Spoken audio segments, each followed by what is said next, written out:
사무엘상 22장 1절에서 5절 말씀. 살아계신 하나님께서 오늘도 우리에게 말씀하십니다. 겸손함과 사모함과 믿음으로 잘 받는 저와 여러분 되기를 바랍니다. 제가 봉독하겠습니다.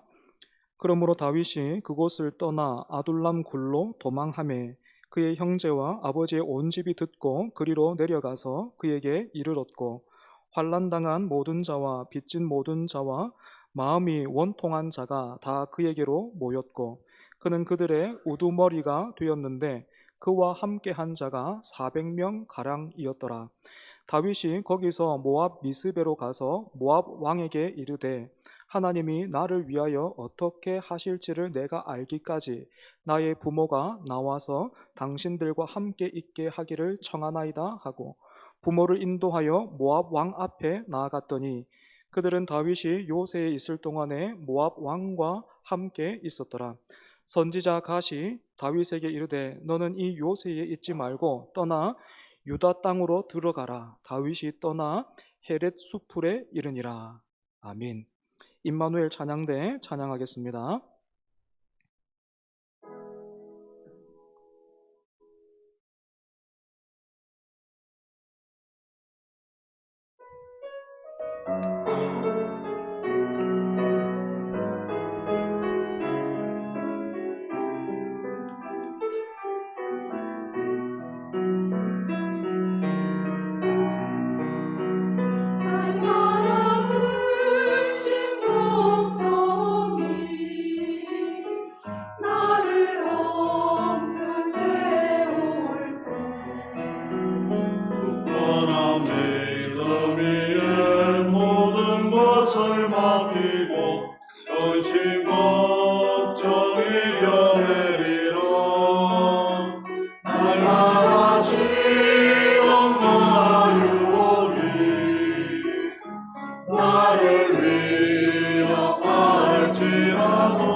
감사합니다.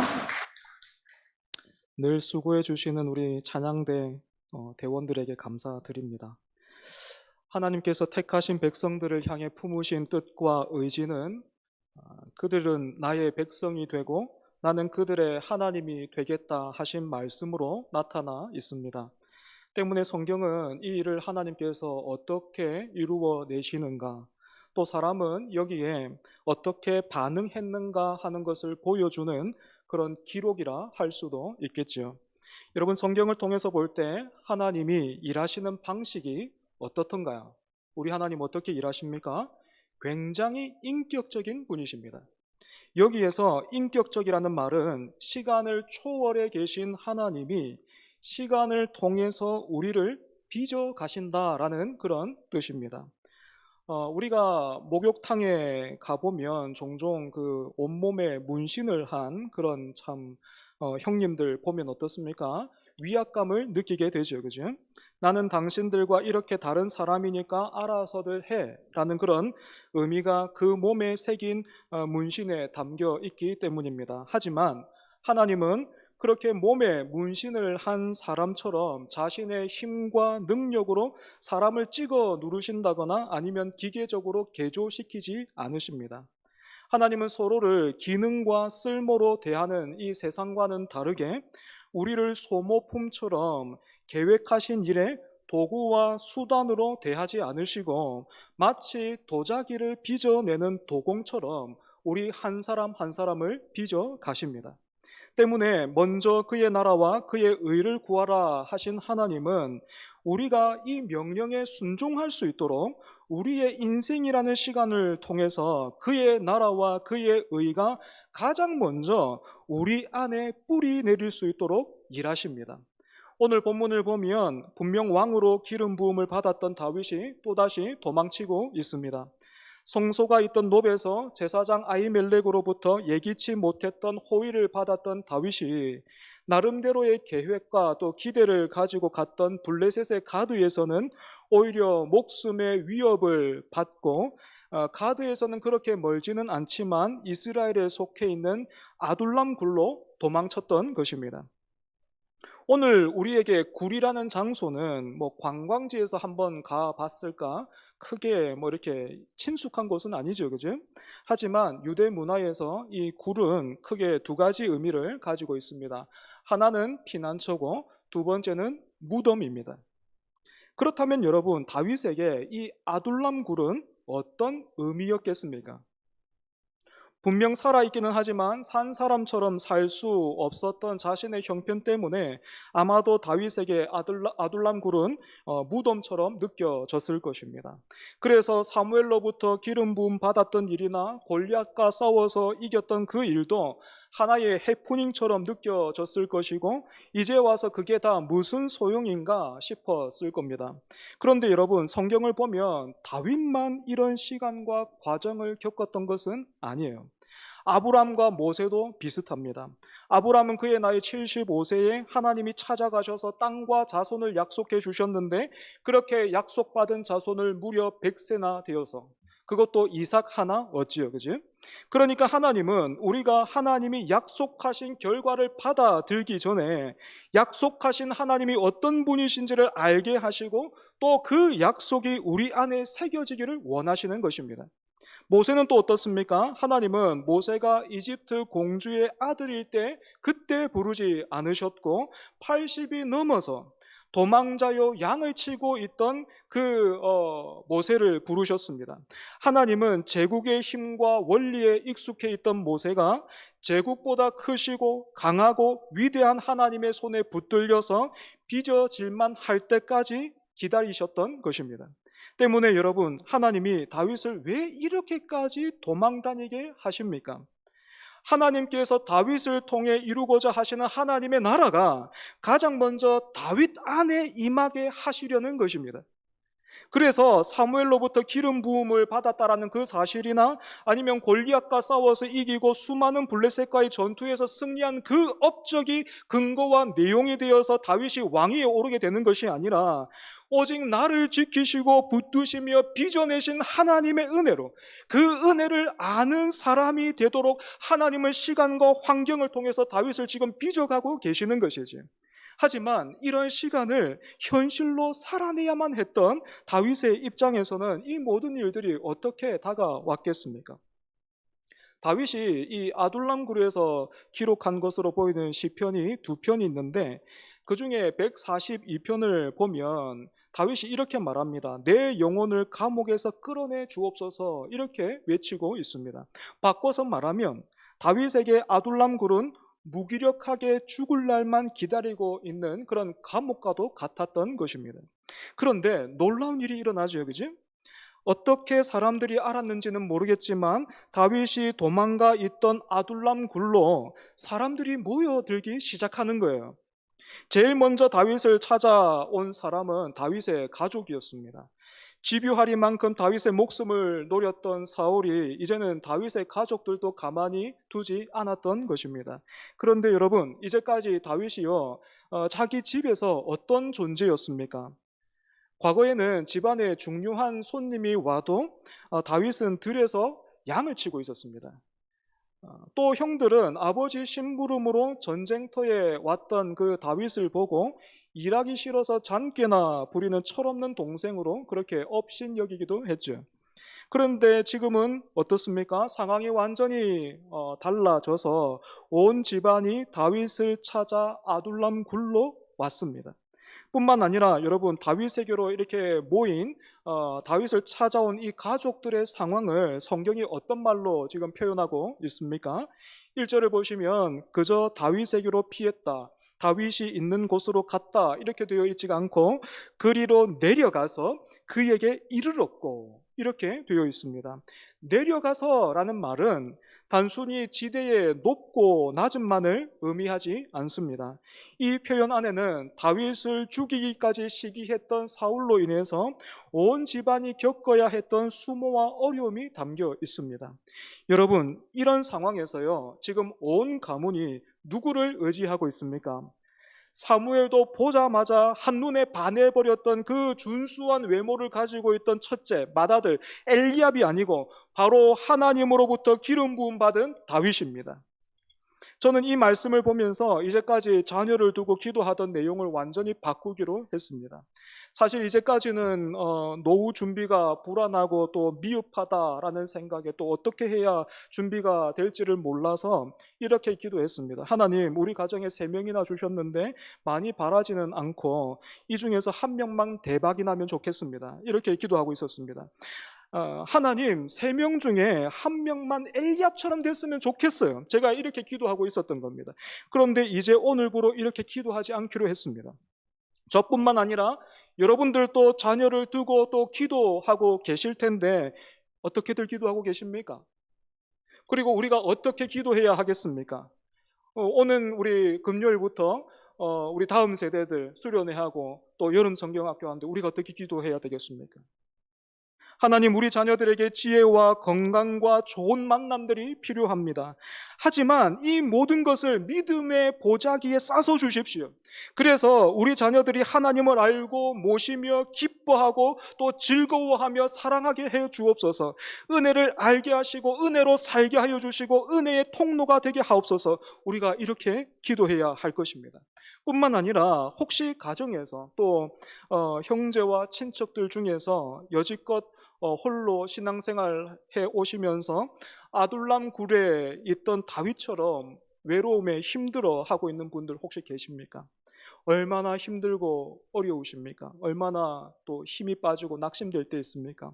제가 그 어려움을 또 아픔을 다 알 수는 없겠지만 여러분, 오늘 다윗의 가문이 아둘람 굴에 있던 다윗에게로 내려갔던 것처럼 하나님의 때가 되면 또 하나님의 방법으로 여러분이 있는 그곳에서 하나님이 여러분을 은혜의 젖줄로 사용하실 줄을 믿습니다. 때문에 세상의 수많은 엘리압들로 인해서 기죽지 말고 우리를 택하시고 부르신 하나님을 더욱 믿고 의지하는 저와 여러분 되기를 바랍니다. 본문으로 돌아가서 아둘람 굴로 또 어떤 사람들 찾아왔습니까? 환난당한 모든 자, 빚진 모든 자, 마음이 원통한 자들이 다윗을 찾아왔습니다. 여러분, 사울이 어떻게 나라를 다스렸습니까? 그의 통치 방식이 어땠어요? 자기 눈밖에 나버리면 다윗은 물론이고 자기 아들 요나단을 향해서까지 창을 던졌습니다. 이처럼 하나님은 이스라엘을 이 땅에 하나님의 나라를 드러내 보이는 어떤 모델 하우스처럼 그렇게 세워 놓으셨는데, 그런 이스라엘이 사울의 나라가 되어 버렸으니까 그 안에서 얼마나 많은 사람들이 어려움을 당했겠습니까? 바르고 옳고 필요한 말들을 하고 또 그런 일들을 하려고 하면 목숨까지 걸어야 했을 것이고, 또 타락한 사회의 부조리로 인해서 큰 빚을 진 사람들, 이 당시에는 빚을 지면요 자기 자신을 종으로 팔아야만 했어요. 그런데 그것으로도 안 되면 가족 중에 누군가를 또 종으로 팔아야 했습니다. 그러니까 도망갈 수밖에 없었던 거죠. 뿐만 아니라 마음이 원통한 사람들도 다윗에게로 왔는데, 여기에서 마음이 원통하다라는 말은 사울의 눈치를 보느라 신앙의 자유와 양심을 지킬 수 없어서 갈급함을 느낀 그런 사람들을 가리킵니다. 여러분, 이렇게 모인 사람들의 규모가 어느 정도였습니까? 400명 가량이었다. 성경이 그렇게 말하고 있어요. 이 당시에는 여자와 또 아이들은 숫자에 넣지 않았기 때문에 여자와 아이들까지 포함해 보면 여러분, 실제 숫자는 어느 정도 됐을까요? 한 1000명 정도 되지 않았을까, 그렇게 짐작합니다. 다윗은 아둘람 굴을 무덤이라고 생각을 했는데, 이 많은 사람들은 아둘람 굴을 피난처로 생각하고 모여들었던 것이죠. 왜냐하면 거기에는 하나님의 사람 다윗이 있었기 때문입니다. 하지만 다윗의 개인적인 사정이나 입장을 생각해 본다면 어땠겠습니까? 이렇게 모여드는 사람들이 반갑고 좋기만 했겠습니까? 자기 형들이나 아버지는 어쩔 수 없다 해도 계속해서 모여드는 사람들이 그렇게 반갑지만은 않았을 것입니다. 그럼에도 불구하고 다윗은 이 모든 사람들의 우두머리가 되었어요. 자신을 찾아온 사람들을 모른 척 한다거나 내치지 않았고 받아들이고 책임지기로 했다라는 그런 뜻입니다. 여러분, 일찍이 다윗이 사울 아래에서 이미 천부장으로서, 천부장 어떤 사람이에요? 말 그대로 1000명 정도를 거느리고 그렇게 전투를 하는 그런 사람을 말하는 거잖아요. 천부장으로서 일해본 경력이 있었기 때문에 이렇게 자신을 찾아온 사람들을 보면서도 다윗이 어떤 자신이 있었을까요? 그래서 이 정도의 규모가 되면 내가 무덤 같았던 이 아둘람 굴도 피난처와 요새로 한번 만들어 볼 수 있겠다, 뭐 그런 계산과 생각이 있었겠습니까? 다윗은 이렇게 생각하지 않았겠지만 저는 과거에 이렇게 생각했던 적이 있습니다. 저는 신대원을 진학하자마자 내내 입버릇처럼 나는 개척할 거다라는 말을 달고 살았어요. 왜냐하면 그 당시에 교회를 보면서 또 목사님을 보면서 왜 저렇게밖에는 못할까 싶었고, 내가 하면 다를 줄 알았어요. 그래서 내가 하면 다르다라는 것을 보여주고 싶었어요. 나를 믿어주고 또 지지해주는 사람들이 5가정 정도만 있다면 그건 못할 것 없다, 나는 충분히 할 수 있다, 그렇게 믿었습니다. 하지만 하나님은 이렇게 교만했던 저를 시간을 통해서 제가 알아들을 수 있는 때에 또 알아들을 수 있는 방법으로 하나하나 가르쳐 주셨고 깨닫게 해 주셨습니다. 교회는 그렇게 뜻이 맞는 사람들끼리 모여있는 그런 단체가 아니라 하나님이 은혜로 택하신 사람들이 모인 공동체이고, 그래서 은혜가 아니면 설 수도 또 살 수도 없는 거룩한 공동체다라는 것을 깨닫게 해주셨고, 저는 제가 답이 되고 싶었지만 하나님은 사람은 답이 될 수 없다, 또 답이 되어서도 안 된다라는 것을 제 자신을 통해서 보게 하시고 또 가르쳐 주셨습니다. 하지만 제가 이렇게 배운 것이 있고 또 깨달은 것이 있기 때문에 이제는 아무렇지도 않습니다. 절대로 제가 그런 생각하지 않습니다. 여러분, 그렇지 않죠, 그죠? 조금만 방심하면, 하나님의 은혜로부터 멀어지고 제 중심이 식어져 버리면 저는 또다시 교만해질 수밖에 없기 때문에 저는 어떻게 하든지 은혜를 받아야 합니다. 오늘 저와 함께 교회로 부름받은 사랑하는 여러분, 이런 하나님의 은혜가 저에게만 필요하겠습니까? 오늘 설교 제목 한번 보십시오. 원래 이거 2024년 교회 표로 하려 했는데 교회 표로 하기에는 조금 너무 경박한 것 같아가지고 오늘 설교 제목으로 대신 썼습니다. 한번 읽어볼까요? 시작. 여러분도 어쩌든지 은혜 받아야 됩니다. 저는 요즘 우리 교회 보면요, 너무 감사합니다. 짧은 시간이지만 마주하는 여러분들의 얼굴에서 볼 수 있고 찾을 수 있는 미소, 그리고 또 어떤 여유를 통해서 교회가 점차 안정화되고 있다라는 것을 느낄 수 있기 때문입니다. 하지만 동시에 저는 지금 두렵고 굉장히 긴장하고 있습니다. 흙탕물도 시간이 지나면 가만히 내버려 두면 불순물이 가라앉아서 맑은 물처럼 그렇게 보이는 것처럼요. 지금은 별 문제가 없어 보이고 모든 것이 좋아 보여도 우리 안에는 여전히 함께 다루고 해결해 나가야 할 숙제들이 있기 때문입니다. 그렇기 때문에 여러분 다시 한번 주님의 사랑으로 권면합니다. 웃자든지 은혜 받아야 됩니다. 우리 각자가 은혜에서 멀어지고 식어지는 순간 피난처가 되어야 할 교회는 무덤처럼 변해버릴 것이기 때문입니다. 그러면 여러분 참 우리가 은혜 받으라, 은혜 받아야 된다 말은 많이 하고 말은 많이 듣는데 도대체 어떻게 하라는 거예요? 그냥 성경 많이 보면 됩니까? 기도 많이 하면 됩니까? 예배 시간 안 빠지면 됩니까? 그거 아니면 어떻게 해야 됩니까? 가장 먼저 여러분 하나님 앞에서 무너져야 돼요.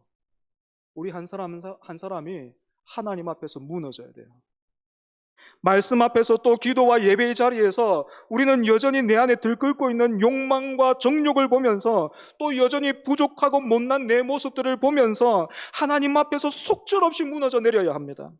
여러분 저는요 설교 강단에 오르기 전에 정말로 늘 진심으로 또 간절하게 말씀을 잘 전할 수 있게 해달라고, 그래서 여러분들에게 하나님의 말씀이 들리게 해달라고, 영혼의 양식이 되게 해달라고 기도하고 있습니다. 그런데 이렇게 기도하고 있는 제 안에 그래서 인정받으면 좋겠다, 그래서 좀 칭찬받았으면 좋겠다, 그래서 좀 내 영향력들이 커지면 좋겠다라는 생각이 떨쳐낼 수 없는 그림자처럼 따라붙어요. 제가 이런 생각들 많이 떨쳐보려고 애를 썼는데 그림자처럼 따라붙어요. 그림자처럼. 어떤 분들은 아유 사람이 다 그렇지요 이렇게 말씀하실지도 모르겠지만 저는 그 말이 하나도 위로가 안 돼요. 사람이 다 그렇다는 말은 저한테요 사람은 모두가 다 죄인이잖아요 뭐 이렇게 들리기 때문에 하나도 위로가 안 됩니다. 그래서 저는 매번 매 순간 지금도요 제 자신을 쳐서 하나님 앞에 무릎 꿇게 해야 합니다. 그래서 어떻게 하든지 하나님이 말씀하시도록 내 자신을 드려야 합니다. 그런데 만약 제가 이렇게 하나님 앞에서 먼저 무너지지 않으면, 말씀을 전하기 전에 제가 먼저 말씀 앞에서 무너지지 않으면, 기도의 자리에서 제가 먼저 무너지지 않으면 제가 어떻게 되겠습니까? 저를 인정해주고 칭찬해주고 좋게 생각하는 그런 분들은 제가 가까이 하면서 저 스스로 한없이 그래 내가 이 정도는 되는 사람이지 하면서 저를 한없이 높일 것 같고, 반대로 저에게 어떤 조언과 사랑하는 마음으로 충고해 주시는 분들을 향해서는 그 마음과 또 의도가 어떠하든지 사울처럼 창을 던지려고 할 거예요. 그런데 참 감사하게도 이렇게 부족한 저에게도 하나님의 은혜를 주시고 계십니다. 저는 이처럼 하나님이 저에게 은혜를 주시는 이유가 저에게 있지 않다는 것을 잘 알고 있습니다. 하나님이 주님의 몸된 교회를 사랑하시기 때문에, 바로 오늘 여러분들을 사랑하시기 때문에 저에게도 은혜를 주고 계시는 거예요. 그래서 은혜를 받으면 뭐가 달라집니까? 은혜를 받으면 상황이 천국으로 변합니까? 아둘람굴이 갑자기 그냥 막 사울의 왕궁보다 더 좋아지나요? 우리 교회가 은혜 받으면 갑자기 막 천국 됩니까? 그렇지 않습니다. 상황은 하나 달라지는 게 없어요. 대신에 우리가 바뀌어요. 은혜를 받으면요 내가 달라져요. 내가 바뀐단 말입니다. 내 안이 천국이 돼요. 여러분 그랬더니요 제가 사람들의 말에 잘 무너지지 않게 되더라고요. 하나님 앞에서 먼저 무너지고 하나님이 그런 저를 붙들어 세워주시니까 정말 속절없이 무너져 내렸는데, 하나님이 그런 저를 붙들어요. 다시 해보자. 내가 너의 수치와 부끄러움과 그런 부족한 부분들을 내 아들 예수를 통해서 다 해결했으니 다시 해보자. 그렇게 붙들어 주시니까 제가 사람의 말에는 여간해서 무너지지 않게 되었습니다. 예전에는 좀 서운한 말을 듣고 속상하는 말을 들으면 사울처럼 여지없이 뭘 안다고 저렇게 말할까, 뭘 한다고 저렇게까지 하면서 그 사람을 향해서 마음으로 창을 겨누고 있었다면, 은혜를 받으니까 사람이 이렇게 달라지던데요. 혹시 저 말에도 하나님이 나를 깨우시는 또 나에게 말씀하시는 어떤 하나님의 음성이 있지는 않을까 찾게 되더라고요. 물론 섭섭하지 않은 거 아니더라고요. 전혀 아프지 않은 것도 아닙니다. 하나님 은혜 받으면요, 마취 되는 거는 아니더라고. 섭섭한 거 느껴요. 아픕니다. 하지만 예전처럼 중상을 입지는 않더라라는 것을 경험하고 있어요. 사랑하는 여러분, 다윗이 있던 아둘람 굴에 환란을 만나고 빚을 지고 마음에 원통한 사람들이 모였던 것처럼 교회에도 하나님의 은혜가 아니면 살 수 없는, 설 수 없는 사람들이 모입니다. 그래서 함께 교회가 되어가는 그런 과정은 생각보다 그럴듯하지 않고 기대와는 달리 늘 웃으면서 감당할 수 없어요. 그럼에도 불구하고 오늘 우리 각자가 시간 속에서 일하시는 하나님의 손에 붙들려서 하나님의 사람으로 빚어져 가고 또 은혜의 사람이 되어 간다면 우리 교회가 이 시대와 이웃을 향한 피난처가 될 줄로 믿습니다. 우리가 웃자든지 은혜를 받아야 할 그 또 다른 이유를 한 가지만 더 말해보자면, 은혜를 받아야 우리는 대적을 구분해, 주적을 구분할 수 있고 힘을 줄 때와 또 힘을 뺄 때를 알게 됩니다. 여러분, 사울이 하나님을 버렸더니 그 눈에 누가 대적이 되었습니까? 아무 죄도 없는 다윗이잖아요. 옆에서 아들 요나단이 아무리 다윗에게는 죄가 없습니다, 또 다윗만한 충신이 없습니다, 이렇게 말해줘도 사울의 눈에는 다윗은 그냥 죽여 없애야 하는 그런 대적이었습니다. 그래서 지금 사울은 자신의 모든 것을 다윗을 찾아 죽이는 일에 쏟아붓고 있는 거잖아요. 이스라엘 백성 중에 자기만큼 높은 사람이 없고 많이 가진 사람이 없는데도 그 마음에는 지금 평안과 만족이 없는 것입니다. 반면에 다윗은 어떻습니까? 사울을 섬기고 있을 때나 사울을 떠나 있을 때나 사울과 싸우려고 하지 않습니다. 장정만 400명 정도 되는, 그것도 사울의 치하에서 이런저런 피해를 당한 사람들이었기 때문에 다윗이 조금만 불씨를 당겨줘도 사울을 치는 일에 이렇게 동원할 수 있는 그런 사람들이었지만 다윗은 그렇게 하지 않았습니다. 오히려 반대로 다윗은 자신의 힘을 하나님이 보내주신 이 사람들을 섬기고 책임지는 데 사용했어요. 그래서 다윗이 모압 왕을 찾아갔던 이유도 자기의 부모를 부탁함과 동시에 이 용병 생활을 할 수 있을까 싶었던 것입니다. 사랑하는 여러분, 우리가 싸워야 할 대상은 내 옆에 있는 지체가 아니고 교회를 흔들고 우는 사자처럼 영혼을 삼키려고 하는 사탄이요, 세상의 타락한 가치와 또 문화입니다. 그런데 우리가 은혜에서 멀어지고 또 식어지면 우리는 내 옆에 허락하신 그 지체와 싸우려고 드는 거예요. 요즘 저는 우리 어르신들을 모시고 진행하는 소그룹 모임이 참 재밌고 즐거워요. 우리 어르신들은 어떤지 모르겠는데 저는 그렇습니다. 지난주 모임에서는 예배 시간에 자리를 앞에서부터 좀 이렇게 당겨서 앉게 하는 것은 어떤가. 그래서 조금 늦게 오신 분들 민망하지 않게 이렇게 뒤에 앉을 수 있도록 그렇게 해보는 것은 어떤가, 저에게 그렇게 말씀해 주셨습니다. 여기에 제가 이렇게 대답했습니다. 저는요, 제 힘으로 한 사람도 한 칸 앞으로 당길 수 없어요. 내 힘으로는 한 사람도 못 당깁니다. 그 일도 하나님의 은혜가 해야 합니다. 여러분, 제가 왜 여러분들을 앞으로 못 당기겠습니까? 그죠? 예배 시작하기 전에 문 닫아 걸고 다 같이 자리에서 일어납시다. 자, 두 칸씩 앞으로 당깁니다 하면, 아니면 제가 옆에 막 이렇게 불러가지고 저 뒤에 박세련 사모 제일 앞으로 와요, 이렇게 하면 왜 못하겠습니까? 그죠? 할 수 있습니다.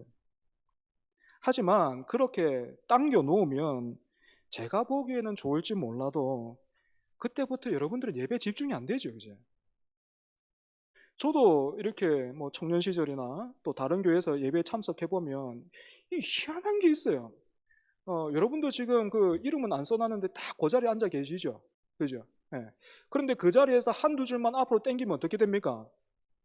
이게 다른 교회 온 것처럼 그렇게 되죠, 그죠? 안 맞는 옷 입고 있는 것처럼 막 불편해가지고 그때부터는 막 예배가 잘 안 됩니다. 저도 알고 있습니다. 그래서 지난주 소그룹 모임에서 어른들과 함께 제가 이렇게 하기로 다짐했습니다. 또 부탁드렸습니다. 저는 우리 성도들이 주일에 교회에 나오는 것만 해도 너무 귀하고 감사하고 좋으니까 가만히 두자고. 여러분 다음 주부터 제 눈치 보고 막 앞으로 올 필요 없어요. 여러분들 최대한 예배하기에 집중할 수 있는 그 자리에 그냥 앉아 계세요. 제가 앞으로 땡기라 소리 안 할게요. 그냥 너무 좋으니까 감사하니까 가만히 두자고. 하나님의 은혜가 있으면 앞으로 오겠지. 하나님의 은혜가 땡겨주시면 그렇게 오라 하시면 오겠죠. 그죠? 그 전까지는 그냥 가만히 두자고. 우리 저 사람 가르마도 바꾸려고 하지 말자고. 딴 거 하나도 바꾸려고 내 뜻대로 내가 보기에 좋은 대로 어떤 사람을 바꾸려고 하지 말고, 부족한 점 보이고 어리숙한 모습 보이면 대신에 우리 기도하자.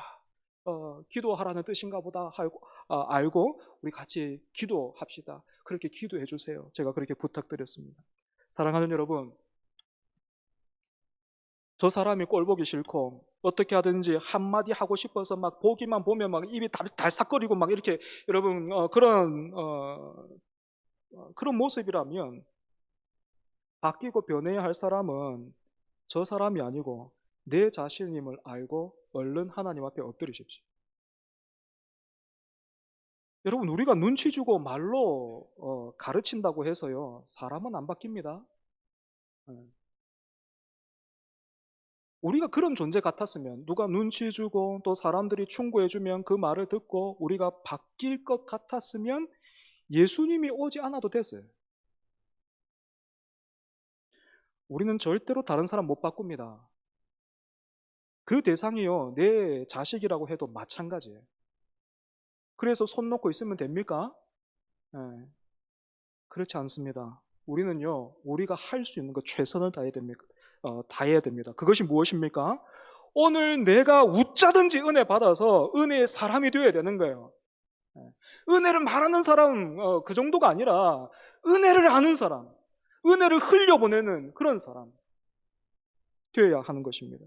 말씀을 정리하겠습니다. 사랑하는 여러분, 하나님의 은혜로 비바람도 불지 않고 장애물도 없는 그런 평탄한 삶을 꿈꾸고 있었다면 이제 그런 꿈에서 깨어나야 합니다. 우리는 다윗처럼 살아가면서 이해할 수 없고 설명할 수 없고 또 설명을 듣는다고 해도 납득이 되지 않는 그런 일들을 만납니다. 그 모든 것이 하나님의 무관심과 능력이 부족하기 때문이 아니라 다윗이 왕좌에 앉기 전에, 그래서 권력을 알게 되기 전에 먼저 하나님을 알고 은혜를 아는 사람으로 빚어내시려고 하셨던 것처럼 지금도 하나님은 우리의 시간을 통하여서 일하고 계십니다. 사랑하는 여러분, 그러니 하나님의 손에 붙들린 은혜의 사람이 되시기 바랍니다. 웃자든지 은혜를 받기를 사모하고 힘쓰시기 바랍니다. 그래서 우리 한 사람 한 사람으로 인해서 여러분의 가정이, 그리고 또 우리 교회가 무덤이 아니고 피난처가 되기를 바랍니다. 우리 같이 몇 주 전에 부른 찬송인데요, 하나님의 부르심, 우리 같이 기도하는 마음으로 고백하겠습니다.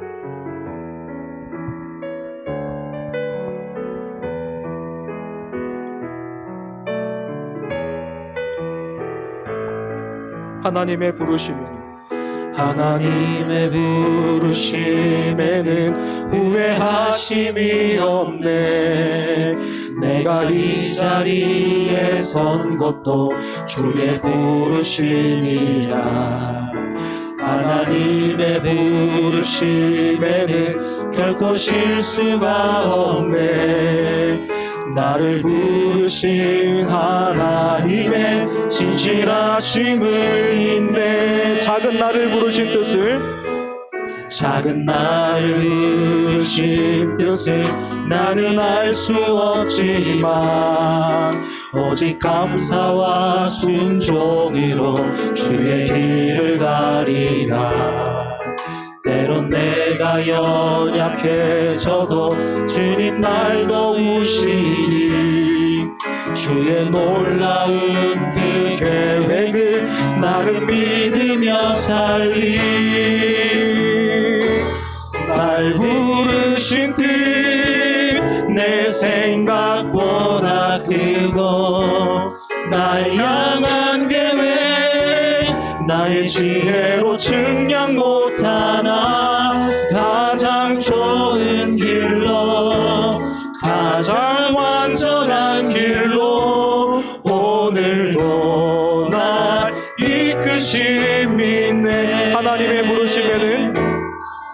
하나님의 부르심에 후회하심이 없네. 후회하심이 없네. 내가 이 자리에 선 주의 부르심이라. 부르심이라. 하나님의 부르심에는 결코 실수가 없네. 나를 부르신 하나님의 신실하심을 믿네. 작은 나를 부르신 뜻을, 작은 나를 부르신 뜻을 나는 알 수 없지만 오직 감사와 순종으로 주의 길을 가리라.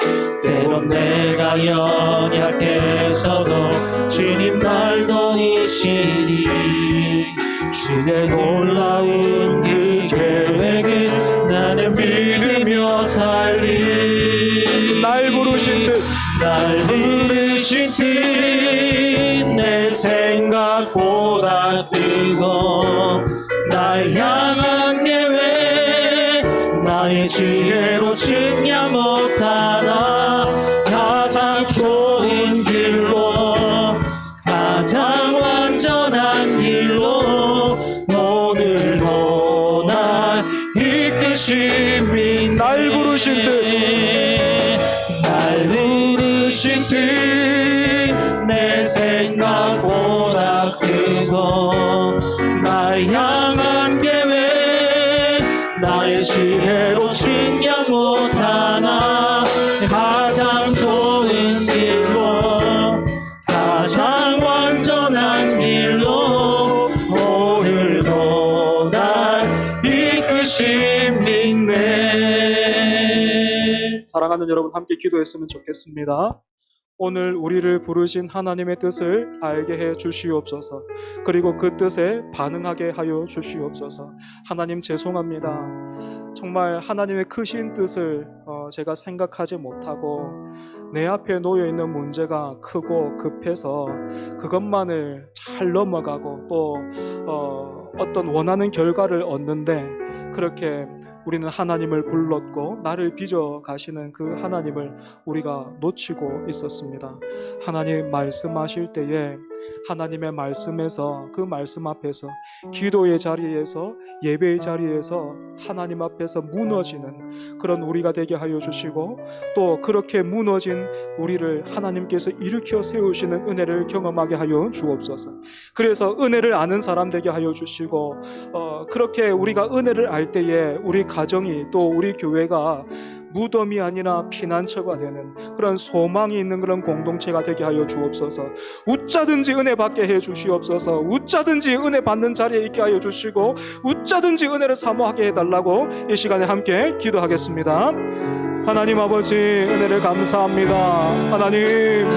하나님이 우리를 부르신 그 뜻은 너무나도 크고 너무나도 깊고 너무나도 아름답고 영광스럽습니다. 하나님은 우리를 사용하려고 하시는 것이 아니라 하나님은 우리를 그 자녀로서 그 부모가 자녀를 사랑하는 것처럼 그 자녀에게 복을 주기 위해서 하나님이 그렇게 우리를 부르시고 우리를 그렇게 만드시고 우리를 그렇게 쓰고 가시지만 하나님 우리는 그런 하나님의 뜻을 알지 못한 채 우리가 그렇게 해서 하나님 우리가 또 내가 생각하기에 중요한 그 일들에 하나님을 사용하고 또 하나님을 부르고 하나님 이것이 내 뜻입니다. 하나님 그렇게 살아가는데 하나님 너무 바쁘고 아버지 걱정하여 주셨습니다. 하나님 그런 우리를 할아버지 하나님 다시 한번 예배의 자리로 불러주시고 말씀하여 주시니 하나님 감사합니다.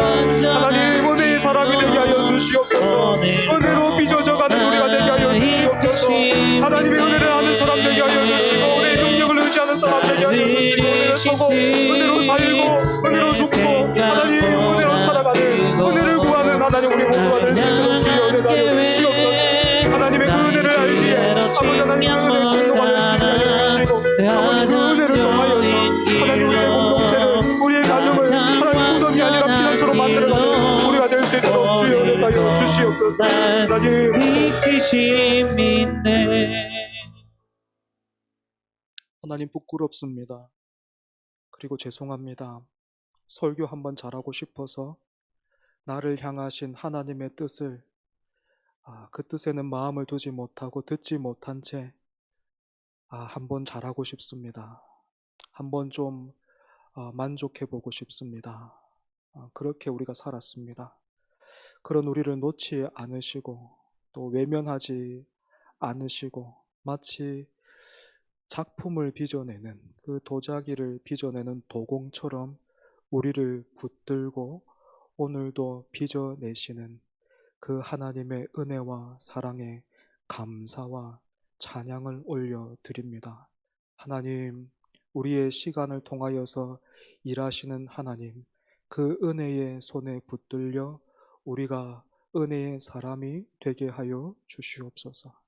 우리 한 사람 한 사람이 그렇게 은혜의 사람 되어서 우리에게 허락하신 그 가정, 그리고 또 우리가 함께 또 세워가는 이 공동체가 무덤이 아니라 갈수록 피난처가 되고 정말로 교회다워지는 건강한 공동체가 되는, 그래서 하나님께 영광을 돌려드리는 그런 복된 공동체, 하나님도 보시고 또 웃으시는, 칭찬하시는 그런 공동체 될 수 있게 하여 주시옵소서. 하나님, 지금도 참 힘에 지나도록 애쓰고 수고하는 우리 지체들 한 사람 한 사람 붙들어 주시고 더 큰 은혜 내려 주시옵소서. 하나님 앞에서 무너질 때에 또는 상황 앞에서 무너져 내릴 때에 하나님께서 다시 일으켜 세워 주시고 계속해서 믿음의 걸음을 걸을 수 있도록 하나님 우리를 붙들어 주옵소서. 혹여나 여전히 가족 중에서 또 형제와 친척들 중에서 홀로 신앙생활 하면서 외롭고 또 어렵고 또 때로는 낙심하고 있는 그런 지체들이 있다면 하나님의 때에 또 하나님의 방법으로 다윗의 온 가정이 온 그 가문이 아둘람 굴에 있었던 다윗을 찾아 내려갔던 것처럼 하나님께서 그렇게 은혜의 젖줄로 사용하실 때가 있음을 믿고 오늘도 은혜의 사람으로 살게 하여 주옵소서. 예수님 이름으로 기도합니다. 아멘.